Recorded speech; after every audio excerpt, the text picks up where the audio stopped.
Alors effectivement, on a vu publier au journal officiel le 23 septembre cette décision expliquant que les patients pourraient se voir prescrire un traitement par rosuvastatine ou par ezetimibe.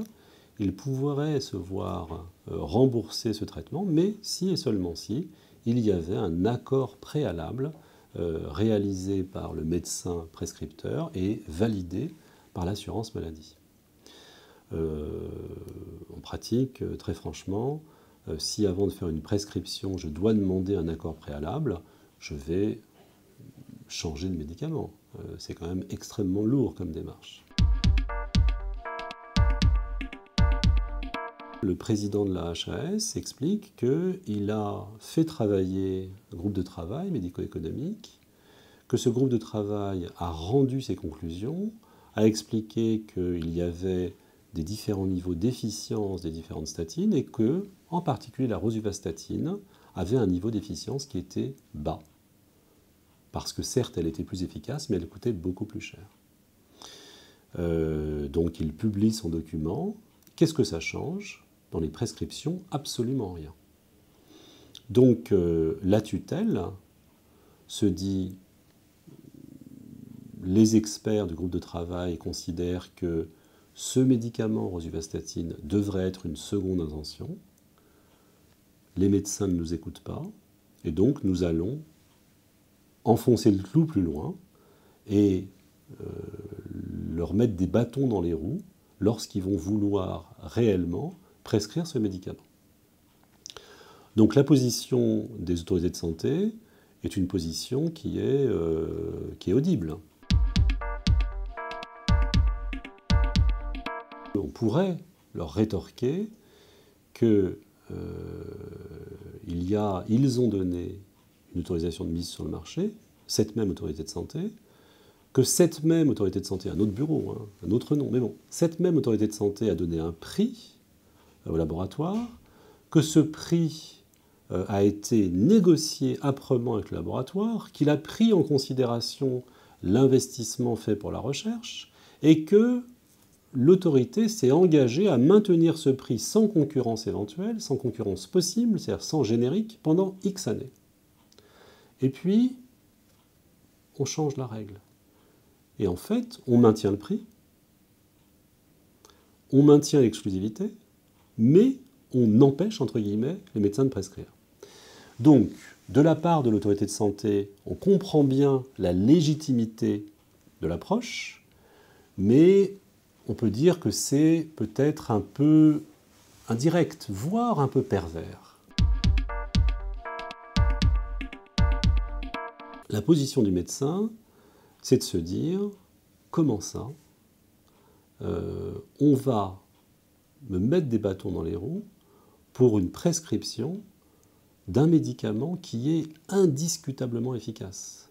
On a déjà eu des experts ou des experts autoproclamés qui ont expliqué que ces médicaments ne servaient à rien. On a eu du mal à expliquer à nos patients que ce n'était pas vrai, que effectivement ces médicaments servaient à quelque chose, que nous n'étions pas, comme disaient ces experts autoproclamés, des suppôts de l'industrie pharmaceutique.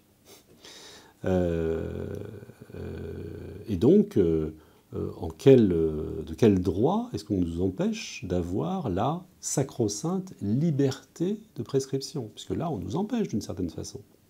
Donc les médecins sont vent debout contre cette entente préalable. Ils considèrent que c'est absolument inadmissible. Moi, je suis médecin, ça m'emmerde qu'on m'empêche de prescrire ce que j'ai envie de prescrire, mais quand même, il faut que chacun puisse balayer devant sa porte. Parmi les prescriptions de médecins, il y a de temps en temps des prescriptions qui sont absolument hors des clous. C'est-à-dire des prescriptions de médecins qui sont des médecins qui ne se soumettent pas aux impératifs de la formation médicale continue, des médecins qui sont vraiment à côté de la plaque sur toute une série de prescriptions et de pathologies. On voit de temps en temps des ordonnances qui feraient trembler. Donc voilà, il faut se dire peut-être que la liberté de prescription est un droit, mais qu'elle va générer des devoirs. Et qu'en particulier, le devoir qu'il y a à mettre en parallèle, eh bien, c'est la nécessité de formation tout au long de sa vie. Et c'est vrai que c'est les médecins qui utilisent le moins la formation médicale continue, qui font les prescriptions les plus hors des normes habituelles. Donc voilà, la position des médecins elle est audible, mais on peut quand même leur rétorquer un argument.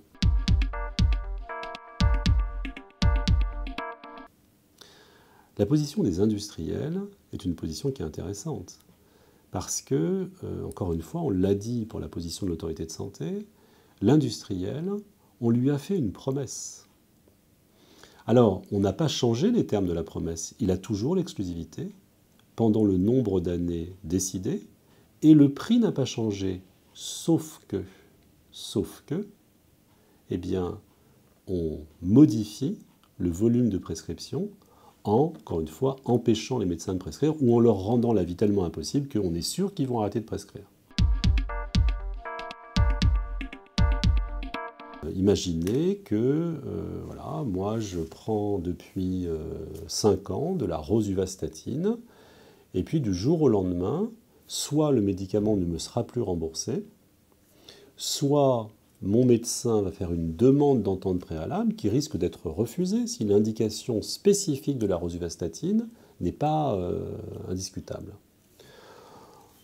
Donc pour le patient, je trouve que ça rajoute de la confusion pour une classe thérapeutique qui n'en avait vraiment pas besoin, à cause, encore une fois, de la médiatisation de ce livre des professeurs Even et Debré, qui, encore une fois, a fait beaucoup de mal à l'observance des patients dans cette classe particulière qui est la classe des statines.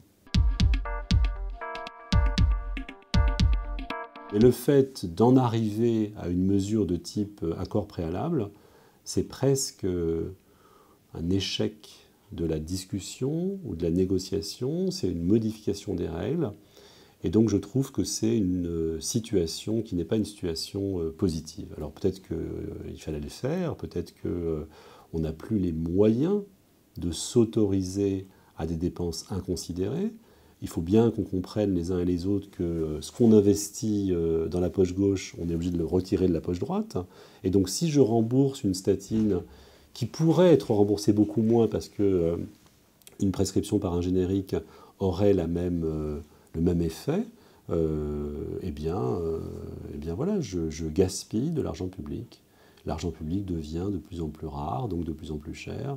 Donc voilà, encore une fois, on peut voir les positions chacun dans son territoire et dans son petit corporatisme, mais on est quand même dans une situation qui montre, je trouve, qu'on est arrivé à un conflit fort, ouvert et quand même un peu dommageable, encore une fois, pour les patients.